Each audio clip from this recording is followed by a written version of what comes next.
उसका सवाल था कि हवा ख़ारिज होना और गैसेस का मसला है जिसकी वजह से वज़ू बार बार टूट जाता है, तो नमाज कैसे अदा की जाए। तो पहले तो ऐसा शख्स अपने खाने पीने की तरफ तवज्जो दे, अच्छी चीज़ें खाए और वर्जिश का अहतमाम करे, अपने पेट का इलाज कराए।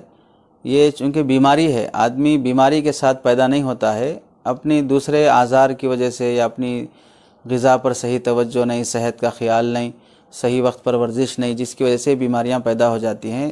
पहले अपने आप को सेहतमंद बनाने की कोशिश करे और सही दवा का भी और सही इलाज का भी आदमी इंतज़ाम करे।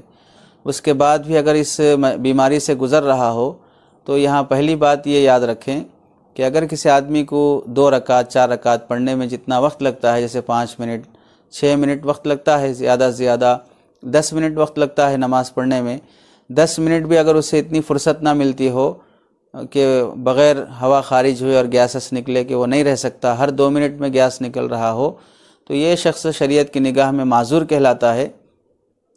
और माज़ूर का हुक्म यह है कि वो एक बार एक नमाज के वक्त तक के लिए वज़ू कर लेगा। जैसे ज़ोहर की नमाज़ है, 2 घंटे 2.5 घंटा 3 घंटे टाइम रहता है। जैसे ही नमाज का वक्त शुरू हुआ आप वज़ू कर लिए, सुन्नतें पढ़ें, नफिलें पढ़ें, फ़र्ज़ पढ़ें, तिलावत करें।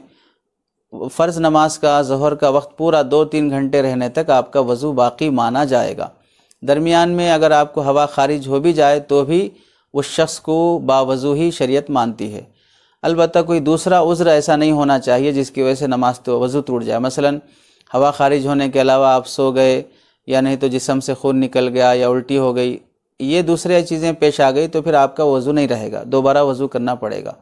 बाकी जिस उज़्र की वजह से शरीयत ने आपको माज़ूर माना है, वो उज़्र अगर पेश आता भी रहे, गैसेस निकलते भी रहें, तो भी शरीयत पाक मानेगी, बावज़ू मानेगी। इसमें आप जितनी नमाज़ें चाहे पढ़ सकते हैं, नफिलें चाहे पढ़ सकते हैं।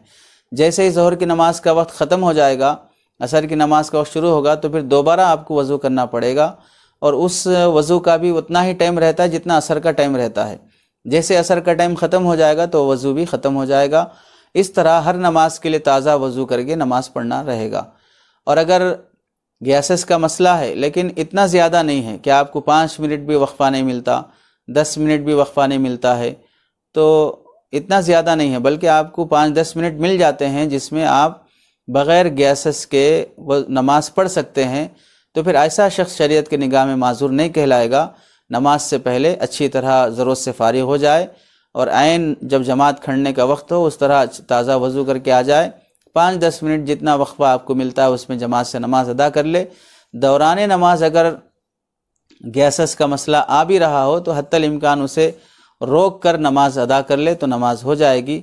और इस तरह जमात के साथ इस आदमी को नमाज अदा करना रहेगा। और अगर जमात के साथ अदा करना मुश्किल हो रहा है, यानी जमात की नमाज जिस तरह 5-10 मिनट पढ़ी जा रही है उतना वक्फ़ा नहीं हो रहा है, अगर तन्हा इनफरादन 4 मिनट का वक्फ़ा मिल रहा है, तो फिर ऐसा शख्स वज़ू करके 4 मिनट में इनफरादन ही क्यों ना सही बावज़ू नमाज अदा करेगा। ये शख्स शरीयत की निगाह में माज़ूर नहीं कहलाता है। तो ये साहिब उज़्र के लिए शरीयत में छूट रखी गई है। लेकिन आदमी को हमेशा बीमार बन के भी नहीं रहना चाहिए, अपना इलाज मुआलजा, अपने खाने और सेहत की तरफ भी तवज्जो देनी चाहिए।